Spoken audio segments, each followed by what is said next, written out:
먼지를 주의하셔야겠습니다. 날씨 정보 전해드렸습니다. 일본의 수출 규제 문제가 WTO 세계무역기구의 최고 상설 의사결정기구에서 논의됩니다. 일본이 WTO 제소까지 염두에 두고 장기전을 강행할 수 있다는 분석도 나오고 있습니다.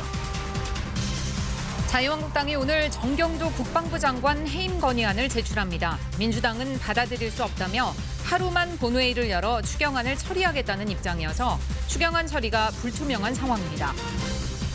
문재인 대통령이 대선 공약이었던 임기 3년 내 최저임금 10,000원을 달성하지 못해 송구스럽다고 사과했습니다. 소득주도 성장을 포기하는 건 아니라며 보완책을 마련하겠다고 밝혔습니다. 홍콩에서 10만 명 이상의 시민들이 참여한 송황 법안 반대 시위가 주말에도 이어졌고 경찰의 시위대 해산 과정에서 충돌이 벌어졌습니다. 일본의 수출 규제 문제가 본격적인 국제무대 공론화장에 올려졌습니다. 세계무역기구 WTO의 일반 이사회에 우리나라가 공식 의제로 상정을 한 겁니다. 이 일반 의사회는 WTO 상설기구 중에서 최고 의사결정권을 가진 기구입니다. 따라서 여기서 논의되는 것 자체가 상당한 의미를 갖습니다. 회의 시점은 오는 23일부터 이틀간입니다. 먼저 이슬기 기자가 보도합니다. 일본의 수출 제한 조치에 대한 한국의 의견 표명. 23일과 24일 제네바에서 열릴 WTO 일반 이사회에 우리나라가 올린 의제입니다. 우리 정부는 지난 11일 이 의제를 제출해 14개 의제 목록에 포함된 것을 확인했다고 밝혔습니다. 일반 이사회는 상설기구로는 최고 의사결정기구, WTO 164개 회원국 대사가 참석합니다. 7월 9일 상품무역이사회에서 일본 조치의 부당성을 지적하고 조치 철회를 촉구한 바가 있고 이번에는 더 높은 단계인 일반 이사회에 상정하여 문제를 제기함으로써 국제기구에서의 공론화를 위해서 최선을 다하고 있습니다. 우리나라는 지난 9일 상품무역이사회에서처럼 일본의 수출 규제가 세계 무역에 미치는 악영향을 강조하면서 수출 규제 철회를 요구할 방침입니다. 그러나 이회의 대응 논리나 대표자 등 구체적 협상 전략에 대해선 말을 아꼈습니다.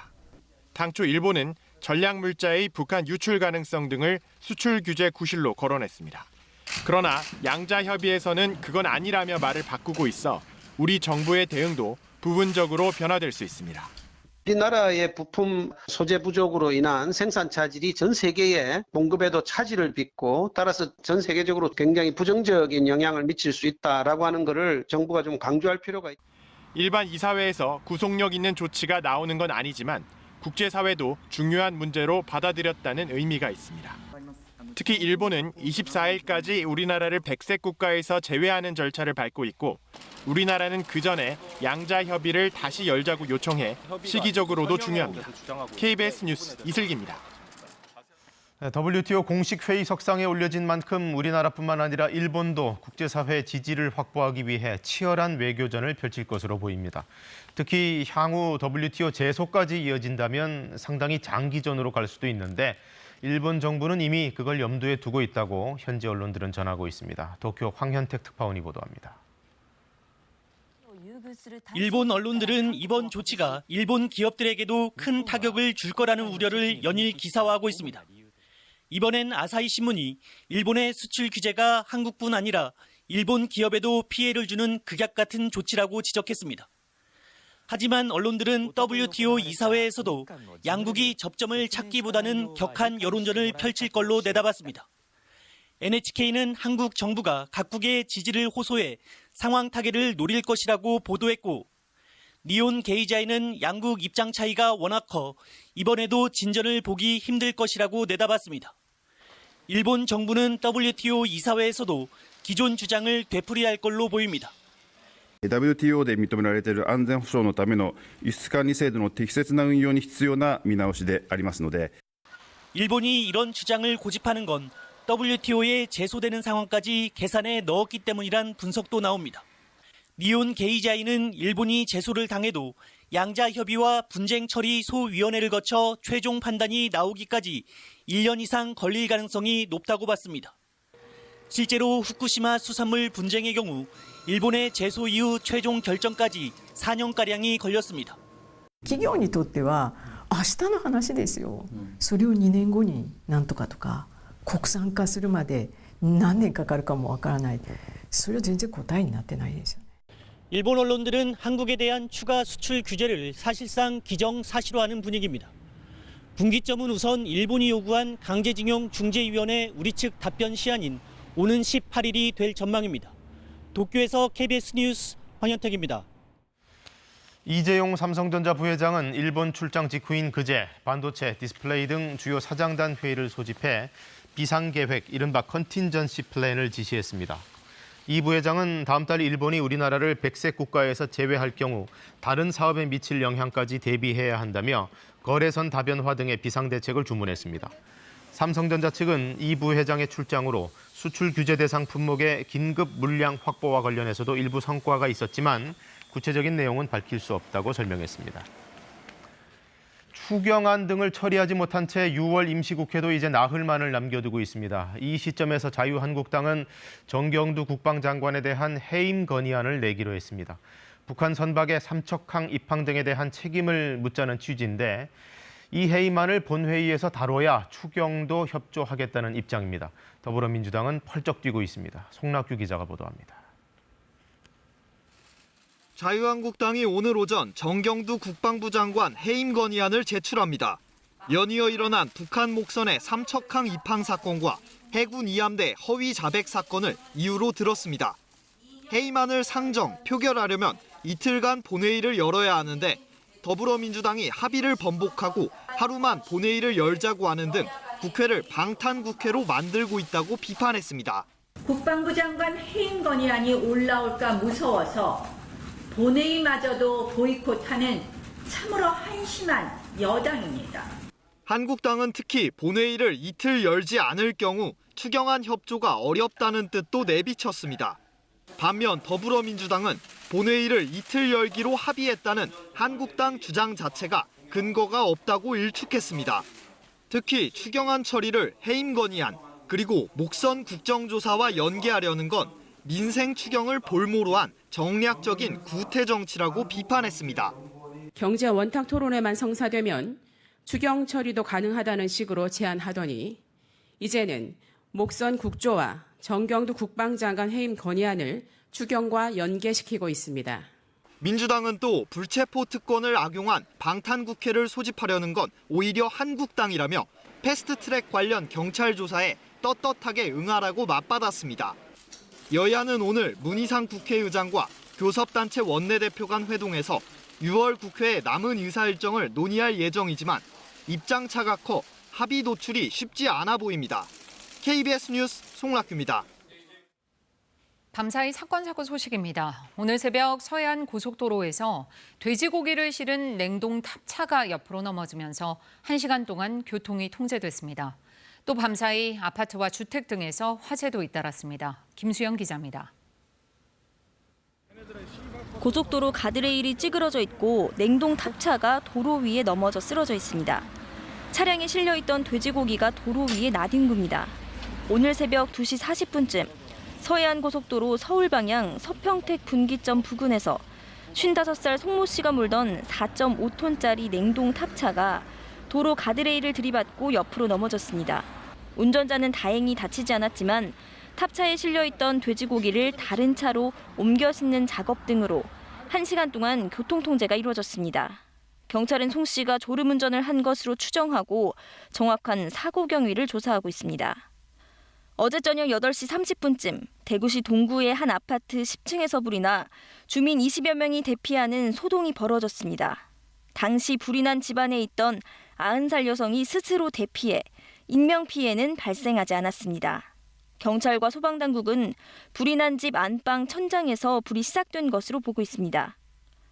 비슷한 시각 충북 청주에선 1층짜리 농가주택에서 불이 나 주택을 모두 태웠습니다.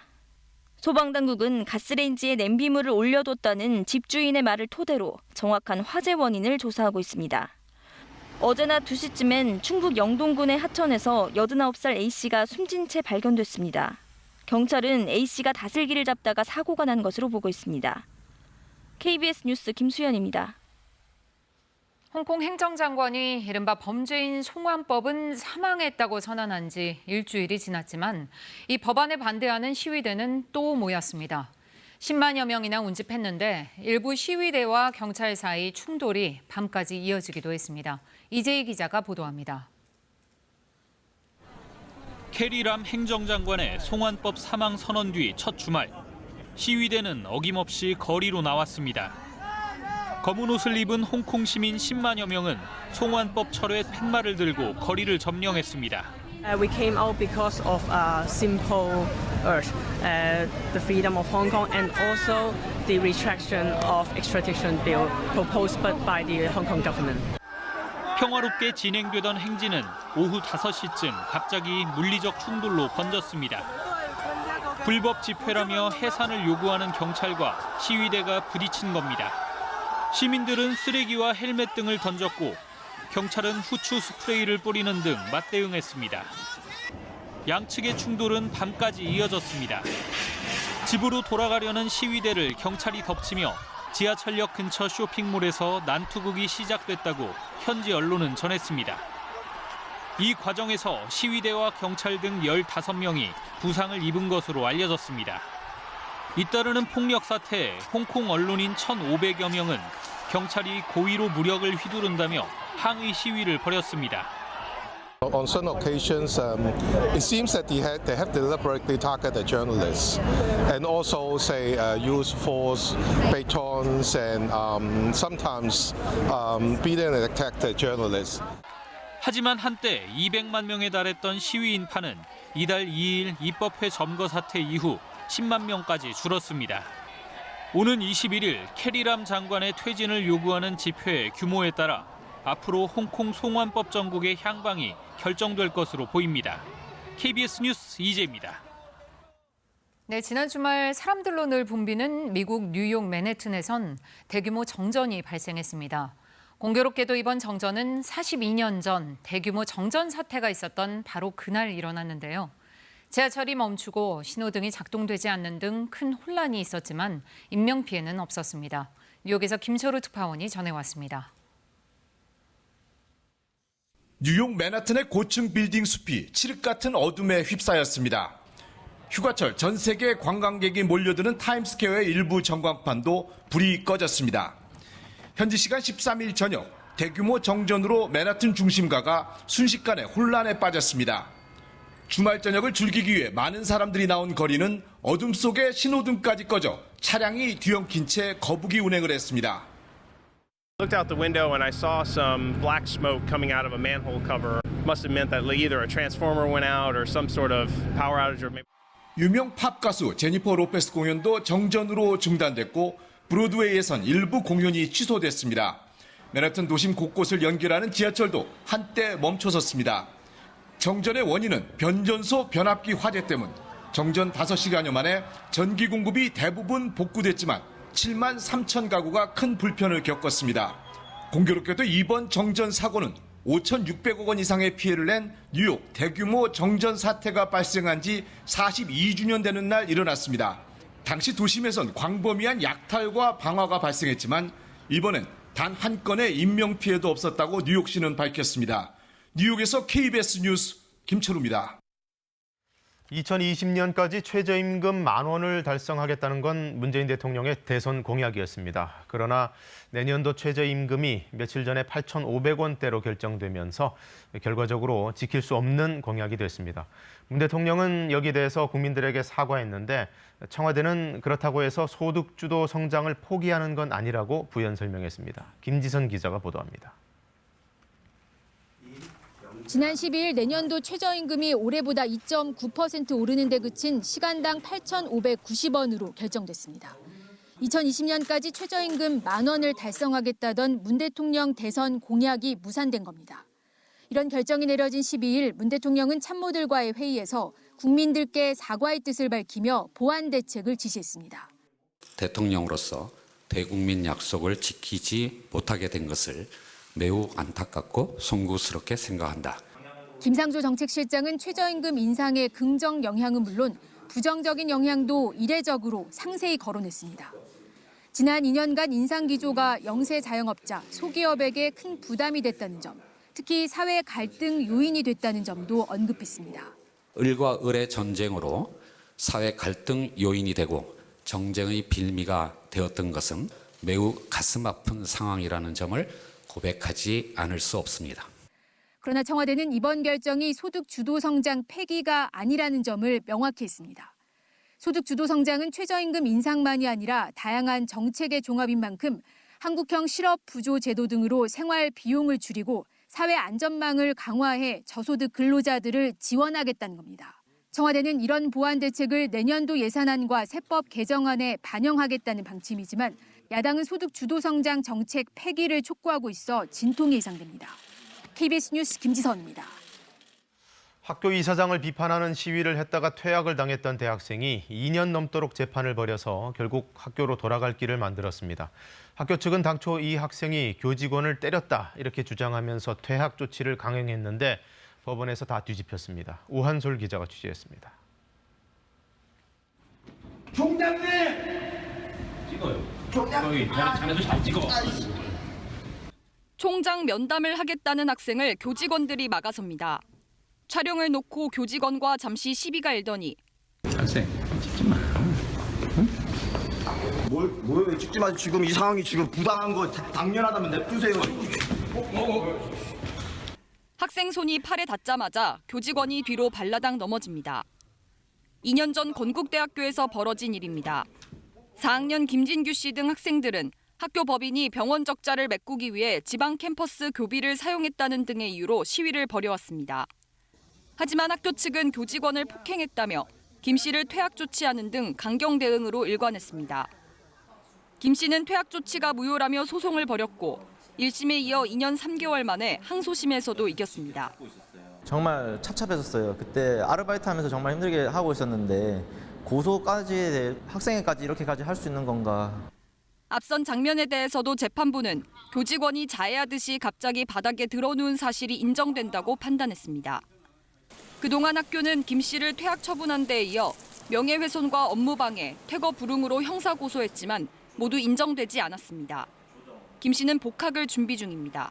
복학을 하지 않는다면 학교에서는 마치 아무 일도 없었다는 듯이 지나갈 것이고 고치도록 요구를 하는 학생에게 또다시 억지로 퇴학을 할 수 있다는 퇴학을 할 수 있다고 생각을 합니다. 건국대학교는 상고를 포기하고 김 군에 대한 복학 절차를 밟을 계획이라고 밝혔습니다.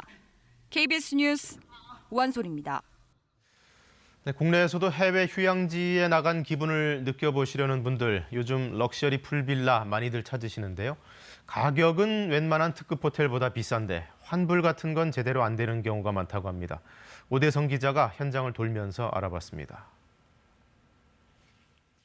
경기도 가평군 청평호 부근 수영장을 갖춘 고급 펜션, 이른바 풀빌라들이 여기저기 들어섰습니다. 성수기 주말 4인 기준 하룻밤 숙박비는 보통 50만 원 이상이지만 요즘 주말엔 예약이 거의 다 찼습니다. 한 곳을 찾아가 환불 조건을 물어봤습니다. 환불 기준은 지금 어떻게 돼요? 만약에 예약을 했다가 소비자가 뭐 예약을 하시고 취소는 무조건 10% 발생하세요. 10% 발생하시고 그리고 이제 8일은 20%, 7일은 30% 차감되고 있어요. 다른 곳에도 물어봤습니다. 열흘 전부터는 하루에 10%씩 이제 늘어나요. 조금 더 받는 거네요. 소비자 환불이 보다는 조금 더. 저희도 그거는 모르겠고 관례적으로 대부분 다 그렇게 하고 있어서 그게 무리가 없겠다 해서. 하지만 공정거래위 고시에 의하면 사용 열흘 전엔 수수료 없이 전액 환불해줘야 합니다. 일주일 전부터 열흘 사이엔 숙박요금의 20%를 수수료로 무는 등 취소 시기에 따라 수수료 비율이 정해져 있는데 업체들은 이보다 10%포인트씩 더 공제하는 겁니다. 이 기준보다 과중한 부담을 물리는 약관은 무효입니다. 취재진이 이 지역 8곳의 풀빌라를 조사해봤더니 8곳 모두 소비자에게 불리한 약관을 규정하고 있는 걸로 파악됐습니다. 불공정 환불 약관에 피해도 잇따르고 있습니다. 열흘 이전에 취소해도 공정위 고시와 같이 전액 환불받기는 쉽지 않습니다. 수수료를 떼야겠고 마음대로 해라, 분쟁을 신청해라, 나는 이런 일을 많이 겪어봤다, 이런 업체의 태도에 부당하다는 것을 알면서도 이러한 돈을 환불받기까지의 긴 기간과 좀 수고스러움, 그런 것 때문에 많이 그냥 중간에 포기를. 신고를 해도 고시는 권고사항에 불과해 숙박업소가 끝내 환불을 거부할 경우엔 소송으로 해결해야 하는 게 현실입니다. 펜션 업체들의 이런 불공정 약관은 기본 취소 수수료란 명목으로 지역을 불문하고 널리 만연돼 있습니다. 저희가 다 똑같죠. 나름대로의 자기네들의 룰이라고 그래야 될까요? 아니면 뭐 이렇게 헌법이나 이런 건 아니겠지만 서로 맞춰서 하는 것 같지 않을까 싶은 생각이에요. 펜션 모임이라고 해야 될까요? 그런 거 있잖아요. 이 때문에 숙박업소 등록 시 해당 시군이 약관을 제출받아 점검하는 것과 같은 실효성 있는 대책이 필요합니다. KBS 뉴스 오대성입니다. 고층 건물에서 불이 나면 건물 밖으로 나갈 수도, 그렇다고 옥상으로 올라가기도 쉽지가 않습니다. 이럴 때 대피할 수 있는 공간으로 화장실이 주목받고 있습니다.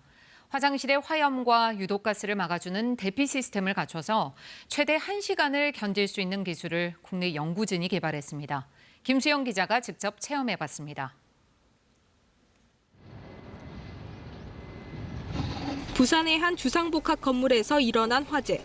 4층에서 시작된 불이 38층 꼭대기까지 번지는데 20분밖에 걸리지 않았습니다. 고층 건물에서 불이 나면 건물 바깥이나 옥상으로 탈출하기 어려워 인명피해 위험이 큽니다. 국내 연구진이 손쉬운 대피처로 집안의 화장실에 주목했습니다. 모든 건물에 하나에서 2개 정도 무조건 설치가 되어 있기 때문에 이 화장실을 대피 공간으로 활용하려고 하였습니다.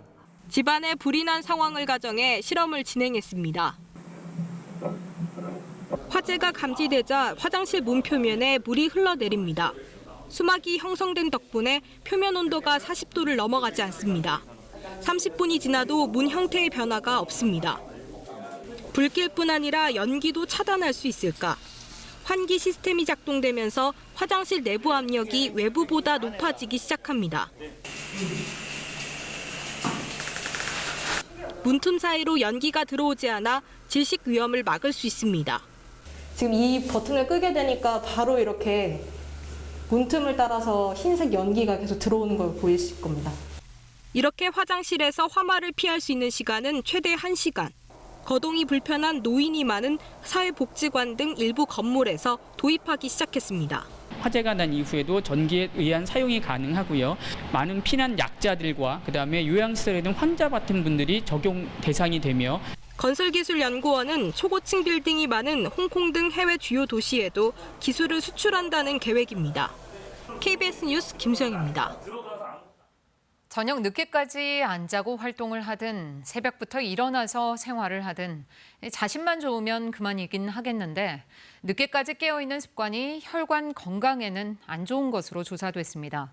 이른바 저녁형 인간은 동맥경화가 올 위험도 더 컸는데요. 왜 그런지 박광식 의학 전문 기자가 설명해 드립니다. 이 50대 남성은 평소 새벽 1시가 넘어 잠자리에 듭니다. 피검사를 해보니 중성지방이 정상보다 2배 이상 높습니다. 고지혈증입니다. 전형적으로 저녁형인 것 같아요. 저녁에 좀 늦게 자고 아침에 좀 일어나기 힘들고 저녁에 또 야식이나 이런 것도 좀 즐기는 편이고요. 강남 세브란스병원에서 성인 1,900여 명을 새벽 6시 이전에 일어나는 아침형과 자정 이후 취침하는 저녁형으로 나눠 조사했습니다. 콜레스테롤 수치를 비교하니 아침형은 평균 197로 정상인데 비해 저녁형은 207로 정상보다 높았습니다. 혈관이 딱딱하고 좁아진 정도를 나타내는 동맥경화 지표 역시 저녁형이 높았습니다. 늦게까지 깨어있으면 우리 몸의 생체시계가 교란됩니다. 생체시계는 호르몬 분비 등을 조절해 콜레스테롤 수치에 영향을 미칩니다. 생체시계가 혼란을 겪으면서 콜레스테롤 조절이 어려워지는 겁니다. 늦게까지 깨어있고 빛을 받고 음식을 섭취하시고 이런 모든 행위가 내 몸의 생체시계에 교란을 가져오게 되고 고지혈증, 비만, 여러 가지 각종 질병을 일으키게 됩니다. 생체 리듬을 지키려면 야식을 피하고 늦은 시간 스마트폰 사용을 자제하는 게 좋습니다. 일어나자마자 햇볕을 쬐면 눈을 통해 들어간 빛이 뇌 속의 생체 시계를 다시 맞춰 생체 리듬 유지에 도움이 됩니다. KBS 뉴스 박광식입니다. 현재 강원 영서와 충북, 경북 지역에는 빗방울이 떨어지고 있는데요. 서해상에서 유입되는 비구름의 영향으로 오전까지 수도권과 충남 지역에도 5에서 20mm 정도의 비가 예상됩니다. 오후부터 밤 사이에도 내륙 곳곳에 소나기가 지나겠습니다. 비의 양이 5에서 최고 70mm가량으로 지역별로 강수량의 차이가 크게 나타나겠습니다. 나가실 때 우산 챙기셔야겠습니다. 현재 서쪽 지역을 중심으로는 미세먼지 농도가 높게 나타나고 있는데요. 오늘 수도권과 경기 남부, 충남과 대전에서는 종일 미세먼지 농도 나쁨 단계가 예상됩니다. 동쪽 지역에서는 미세먼지 농도 보통 수준이 예상됩니다. 현재 서해안과 내륙 지역으로는 안개가 옅게 끼어 있습니다. 특히 흑산도는 가시거리가 140m까지 좁혀져 있습니다. 오늘 전국에 구름이 많이 끼겠고요. 내륙 곳곳에 소나기 소식이 들어 있습니다. 현재 기온 살펴보겠습니다. 서울이 23.1도로 어제 같은 시각보다 기온이 조금 높습니다.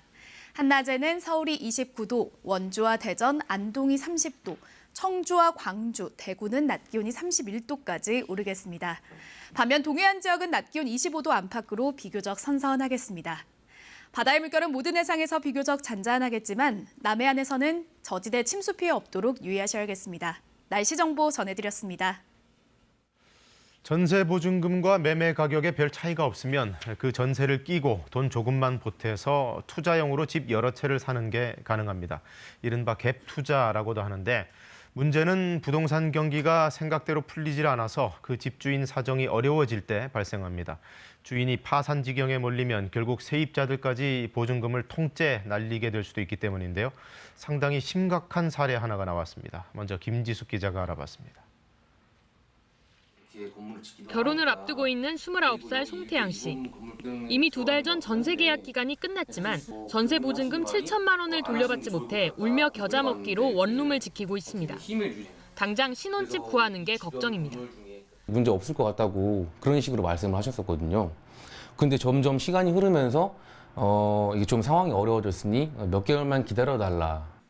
다른 세입자들도 뒤늦게 이 같은 상황을 알게 됐습니다. 7월에 알게 됐어요. 단수가 된다, 공지가 떠서. 그래서 알아보니까 3, 4, 6월에 나 제대로 납부가 안 된 걸 알게 됐고요. 경기도 수원의 원룸형 건물 밀집 지역. 변모 씨 일가는 3년 전쯤 이 일대의 원룸 건물 26채를 사들였습니다. 매입가의 대부분을 전세 보증금으로 충당했고 나머지는 대출을 받아 해결했습니다. 하지만 최근 부동산 경기가 침체되고 세입자가 줄어들자 대출 이자도 제때 못 갚고 전세금마저 돌려주지 못할 처지에 놓인 겁니다. 결국 건물 9채는 경매 절차에 들어갔습니다. 다른 부동산으로 재투자를 갖다가 한 겁니다. 제가 가장 큰 실수가 여기였습니다. 여기서는 빠져나가고 들어오는 사람은 없고 그러니까 졸지에 이른바 깡통 전세를 차게 된 변 씨 건물의 세입자는 800여 가구. 대출을 거의 5천만 원짜리면 한 3, 4천을 받아서 빚을 갚고 있는 상황인데 약간 절망적인 기분이 많이 들고 처음엔 눈물도 많이 나오고. 경매에 낙찰된다 해도 500억 원이 넘을 것으로 보이는 전세 보증금을 세입자들이 온전히 돌려받기는 쉽지 않은 상황입니다. 이 때문에 세입자들은 대책위를 꾸려 공동소송을 준비 중입니다. KBS 뉴스 김지숙입니다. 네, 이렇게 집주인의 파산으로 전세금을 돌려받지 못하는 걸 깡통 전세라고도 부릅니다. 당사자 입장에서는 그야말로 전 재산을 날리는 일이 될 수도 있는데요. 주로 사회초년생이라든가 신혼부부 등이 이런 일을 많이 당하고 있습니다. 이어서 정재우 기자가 보도합니다. 지난달 서울 강서구에서도 빌라 등 수백 채를 가진 집주인이 잠적해 수백 명이 전세 보증금을 떼일 위기에 처했습니다. 잠도 안 오고 저 진짜 눈 뜨면 2, 3시거든요. 저희 진짜 힘들게 모은 돈으로 집을 마련했는데. 이처럼 전세금을 돌려받지 못하는 깡통 전세 피해는 간접적이지만 수치로도 크게 늘고 있음을 확인할 수 있습니다. 올해 상반기 전세 보증금 보험을 통해 집주인 대신 전세금을 내준 금액은 이미 지난해 전체의 2배 가까이 됩니다. 가격 하락이 이제 최근에 있기 시작했는데 가격 하락이 심화되면은 보증금을 돌려주지 못하는 그런 상황이 더 벌어질 거예요. 그래서 이제 이 피해는 점점 더 커질 가능성이 높죠. 집값 대비 전세금 비율이 높은 다가구나 다세대, 원룸 주택에 갭 투자가 몰렸던 만큼 사회초년생이나 신혼부부 등 주거 취약계층이 집중적으로 피해를 입고 있습니다. 특히 다가구 주택의 경우는 다른 임차인의 보증금을 미리 알기도 힘들어 전세금을 돌려받지 못할 위험이 얼마나 큰지 가늠할 수 없습니다. 따라서 계약을 맺기 전 건물의 대출 규모나 보증금 현황 등을 꼼꼼히 살피는 것이 중요합니다. 기본적으로 전세가율이 좀 높은 데는 좀 피하셔야 될 것 같고, 그다음에 공인중개사한테 물어보시면 어느 정도 정보를 알 수 있습니다. 이분이 갭 투자를 하는 분인지 아닌 분인지, 자, 이런 것도 확인할 수 있고. 무엇보다 깡통 전세 피해를 보상받을 수 있는 가장 좋은 방법은 전세보증금 보험에 가입하는 것이라고 전문가들은 조언합니다. KBS 뉴스 정재호입니다. 네, 킴 데럭 전 미국 주재 영국 대사는 트럼프 미 대통령을 무능하다고 평가한 사실이 드러나면서 지난 10일 이미 자리에서 물러나야 했습니다. 그런데 이번엔 그가 작성한 또 다른 외교 문서가 공개돼 파장이 일고 있습니다. 이 문서엔 트럼프 정부가 이란 핵 합의를 탈퇴한 건 오바마의 외교 성과를 깎아내리기 위한 것이라고 분석을 한 겁니다. 난처하게 된 영국의 상황을 박석호 특파원이 보도합니다. 트럼프 대통령은 오바마 전 대통령을 괴롭히려고 이란 핵 합의에서 탈퇴했다. 영국의 BBC가 데일리 메일을 인용해 보도한 영국의 외교 문서 내용입니다. 작성자는 트럼프 대통령을 무능하다고 평가한 사실이 공개돼 물러난 킴 데럭 전 미국 주재 영국 대사입니다. 지난해 5월 작성된 이 문서는 미국의 이란 핵 합의 탈퇴를 외교적인 반달리즘, 즉 외교 업적의 먹칠하기라고 규정했습니다. 핵 합의 탈퇴가 이란의 핵무기 개발 때문이라는 미국의 설명과는 결이 다릅니다.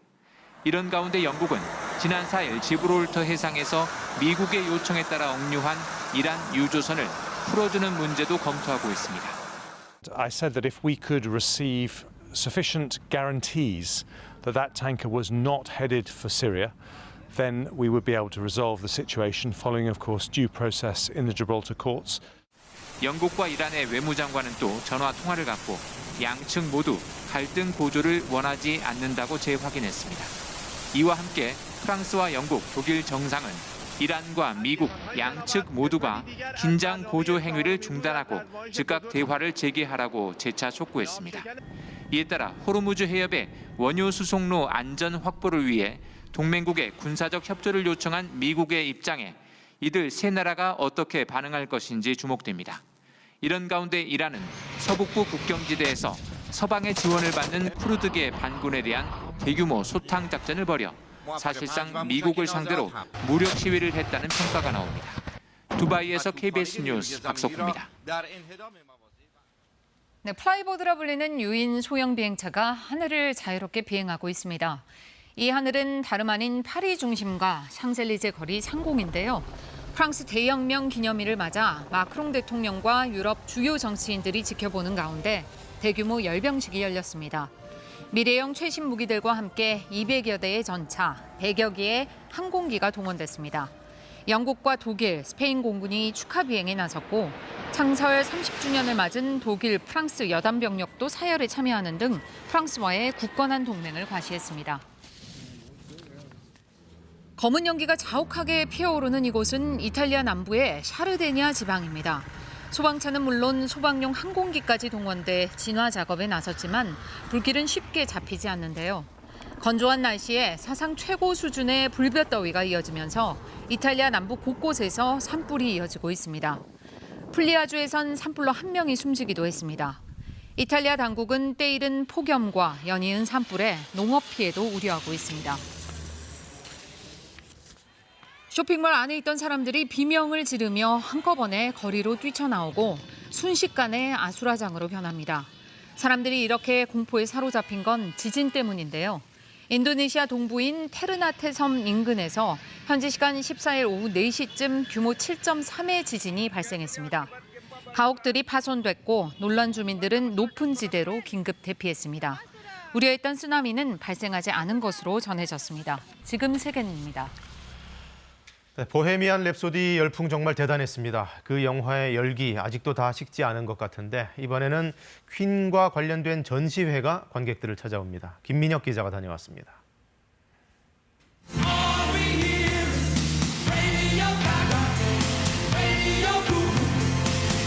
팝의 성지로 불리는 영국 웸블리 스타디움.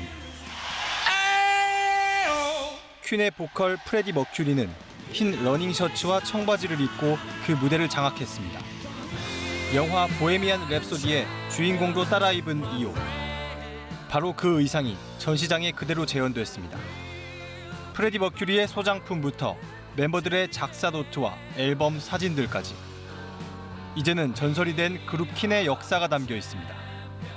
세계 최초로 한국에서 열리는 이번 전시는 우리나라 현대미술 작가들이 보낸 전시 기획서 덕분에 성사됐습니다.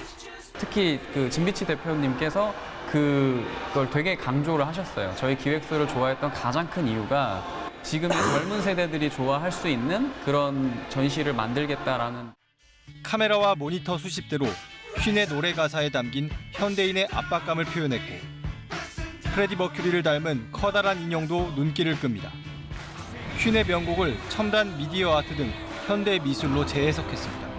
In this exhibition, you will find some very unusual and unlikely, unexpected interpretations of classic Queen songs like Killer Queen and Under Pressure and I Want to Break Free. 퀸의 멤버들만큼이나 유명한 매니저 짐 비치도 조만간 전시장을 직접 찾아 한국 팬들을 만날 예정입니다. KBS 뉴스 김민혁입니다. 세계에서 가장 많이 사용된 무기는 AK-47 소총입니다. 기네스북에까지 올랐을 정도인데요. 이 작은 무기가 어떻게 하다 대량 살상 무기들보다도 더 많은 인류의 목숨을 앗아갔는지 그 아픈 역사를 추적한 책이 번역 출간됐습니다. 신간 소식 문화부 김석 팀장이 보도합니다.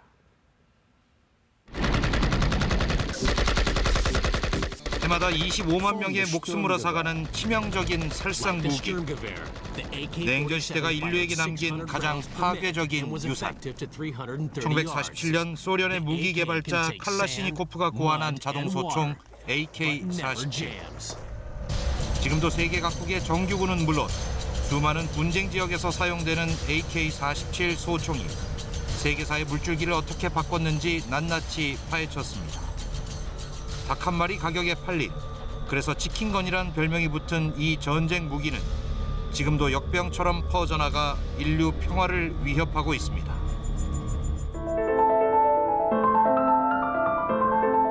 생산 연령 인구의 급격한 감소와 고령화, 불황의 전조들이 곳곳에서 감지되는 지금, 우리는 무엇을 어떻게 준비해야 할까? 현직 언론사 경제부장이 제안하는 불황 극복의 해법입니다.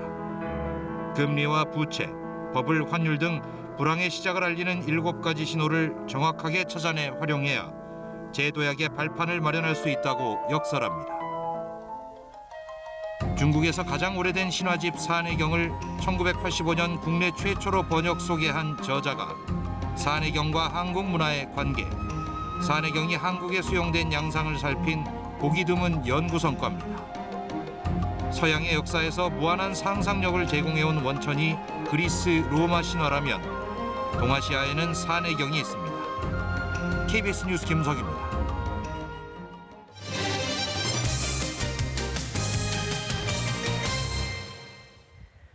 큰 비가 많이 내리는 7, 8월은 한 해 차량 침수 사고의 60%가 발생합니다. 집중호우가 내리면 운행 중이던 차도 멈춰설 수 있는데요. 차종마다 침수 사고의 위험도도 다르다고 합니다. 서영민 기자의 보도입니다. 우와, 장난이다. 우와.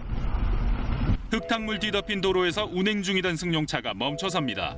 이미 멈춰선 차들이 깜빡이를 켜고 있는데도 가던 길 재촉하던 차 역시 멈춰섭니다. 앞차가 간다고 함부로 따라가면 안 됩니다.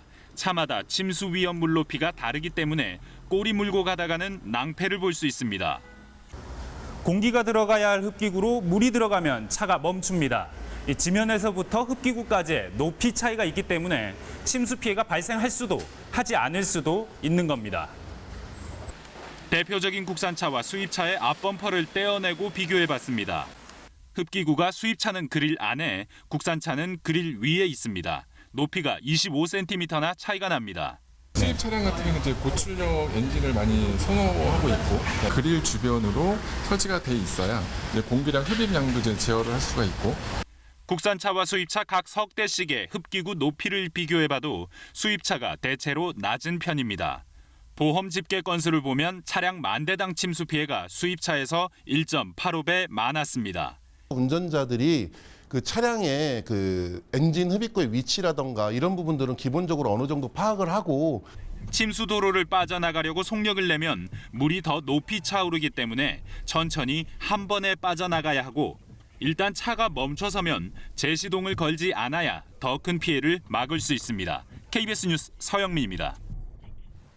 애플망고와 패션프루트 등 열대 과일을 재배하는 우리 농가들이 늘고 있습니다.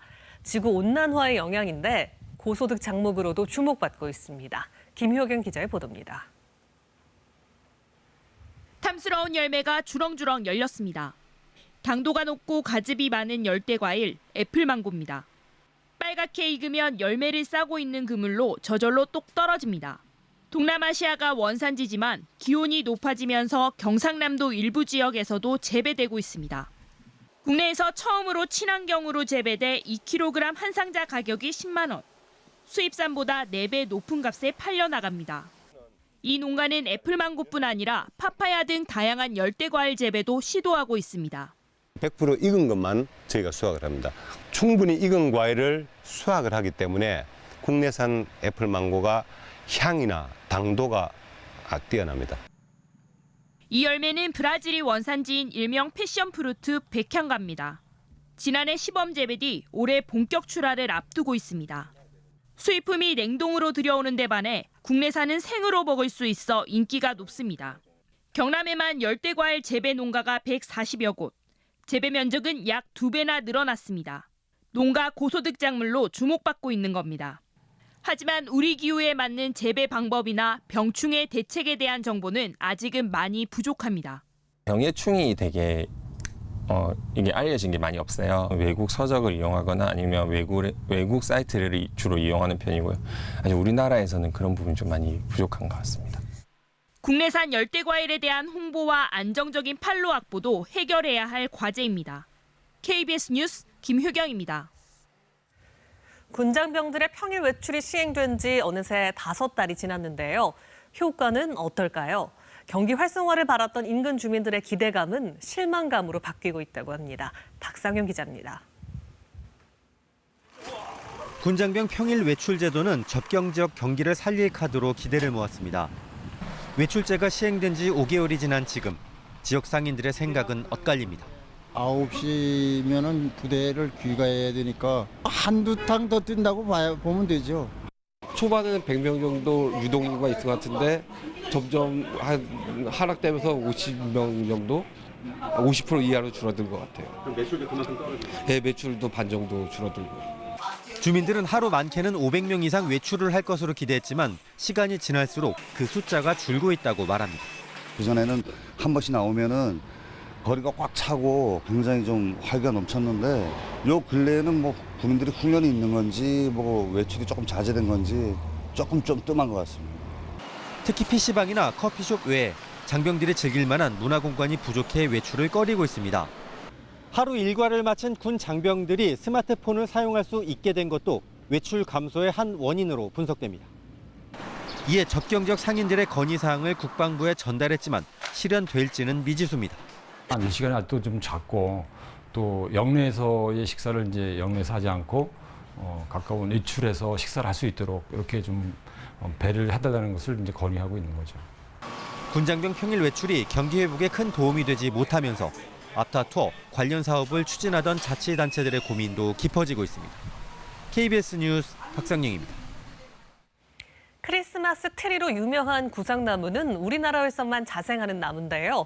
기후변화 탓에 상당수가 말라 죽으면서 멸종 위기에 몰렸습니다. 이 구상나무를 되살리기 위한 현장에 신방실 기자가 다녀왔습니다. 한라산 정상으로 가는 길, 여기저기서 하얗게 말라 죽은 나무들이 눈에 띕니다. 아직 살아있는 나무도 잎이 누렇게 변했습니다. 한반도에서만 자생하는 구상나무입니다. 지리산의 상황도 비슷합니다. 곳곳에서 앙상하게 말라버린 구상나무가 보입니다. 주요 자생지인 한라산과 지리산의 구상나무는 이미 25%가 말라 죽었습니다. 남아있는 나무 상당수도 고사가 진행되고 있습니다. 구상나무가 멸종 위기에 몰린 건 기후변화 탓입니다.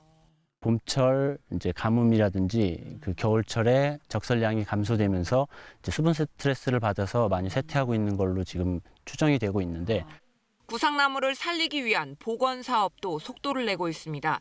기후변화에 잘 견딜 수 있는 종자를 확보해 묘목으로 키워내는 게 핵심입니다. 한 뼘 정도 키운 5년생 묘목 1,300여 본이 경남 금원산 정상에서 시험 재배되고 있습니다.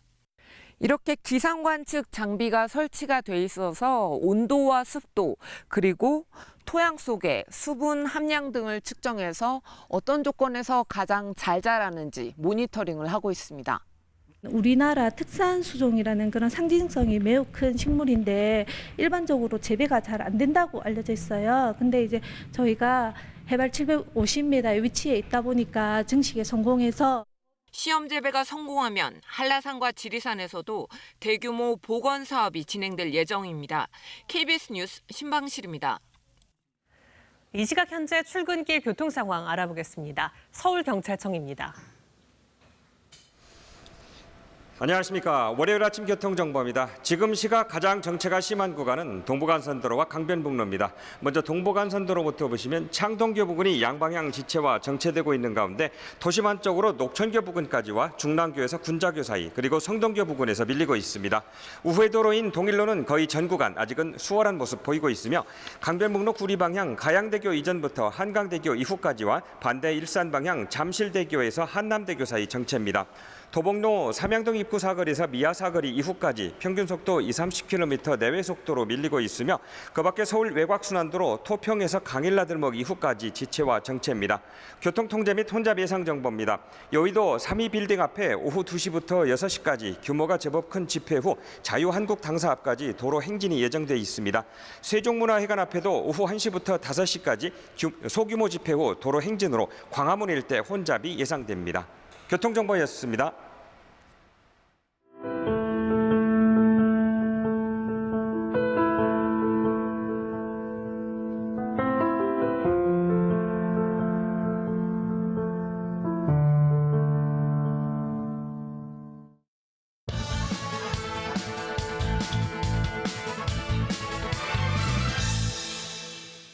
지금은 여름이라 그렇지만 겨울엔 이런 스웨터 즐겨 입으시죠? 산업혁명 이후 스웨터 등 의류 생산이 폭증했는데요. 업체들은 이 중 상당 부분을 하청업체들에게 넘겼답니다. 문제는 이 하청업자들이 초저임금에 격한 노동을 시켰다는 겁니다. 스웨터의 어근인 스웨트에는 땀이란 뜻이 있는데 급기야 이들 작업장들은 스웨트샵으로 불렸습니다. 노동자들의 땀을 짜내는 곳이라는 거죠. 이런 스웨트샵의 초저임금 불공정 행위에 반발해서 영국 연방인 호주에서 120여 년 전 반대단체가 결성됐고 대안까지 법제화됐습니다. 그 대안이 바로 최저임금제입니다. 이처럼 최저임금 제도는 저임금 노동자 보호라는 깊은 역사적 뿌리를 갖고 있습니다. 그런데 이런 최저임금의 취지와는 달리 이른바 최저임금의 역설만 일어났다는 강한 반발이 최근 2년간 우리나라에서 제기돼 왔습니다. 불과 2년이라는 짧은 기간에 27%대의 과도한 인상률을 적용한 때문에 저임금 노동자의 고용은 오히려 줄고 또 다른 취약계층인 영세 자영업자들의 피해까지 커졌다는 겁니다. 이에 대한 반론도 큽니다. 한마디로 이는 최저임금 때리기 논리라며 오히려 최저임금 덕에 임금 불평등이 해소되고 있다는 주장입니다. 또 대통령 공약이 10,000원인 만큼 내년 인상은 불가피하다는 거였습니다. 이런 진통 끝에 내년도 최저임금은 지난해보다 2.9% 오른 8,590원에 결정됐습니다. 인상률로는 역대 세 번째로 낮은 수준입니다. 일부에서는 이를 두고 최저임금의 속도 조절에 들어갔다는 해석까지 합니다. 그러나 지금 우리 경제는 해석보다는 현실 대처가 급합니다. 미중 경제 전쟁에 이어서 일본의 경제 보복까지 위협은 점증되고 있습니다. 최근 세계 유수의 신용평가사들이 우리 기업들의 신용도에 경고를 줬습니다. 특히 일부는 우리 성장률이 더 하락할 수 있음을 시사했습니다. 이제 최저임금 결정 이후 우리 경제의 과제를 구체적으로 따져 준비해야 할 때입니다. 최저임금이 저임금 노동자와 영세 자영업자 모두에게 따뜻한 스웨트가 되게 하려면 더욱 그렇습니다. 뉴스 해설이었습니다. 오늘 작은 우산 챙기시면 좋겠습니다. 현재 강원 영서와 충북, 경북 지역에 빗방울이 떨어지고 있고요. 서해상에서 비구름이 유입되면서 오전까지 수도권과 충남 지역에서는 5에서 20mm 정도의 비가 내리겠습니다. 오후부터 밤 사이에는 내륙 곳곳에 소나기 소식이 들어있는데요. 예상 강우량이 5에서 70mm 정도로 지역별로 강수량의 차이가 크게 벌어지겠습니다. 현재 서쪽 지역을 중심으로는 미세먼지 농도가 높게 나타나고 있습니다. 오늘 서울과 경기 남부, 충남과 대전에서는 종일 미세먼지 농도 나쁨 단계가 예상됩니다. 현재 서해안과 내륙 지역으로는 안개가 짙게 끼어 있습니다. 이른 아침 이동하실 때 안전운전 하셔야겠고요. 오늘 전국에는 구름이 많이 끼겠고 내륙에 소나기 소식이 있다는 점 주의하셔야겠습니다. 날씨 정보 전해드렸습니다. 네, 월요일 아침 뉴스광장 여기서 마치겠습니다. 시청해주셔서 고맙습니다.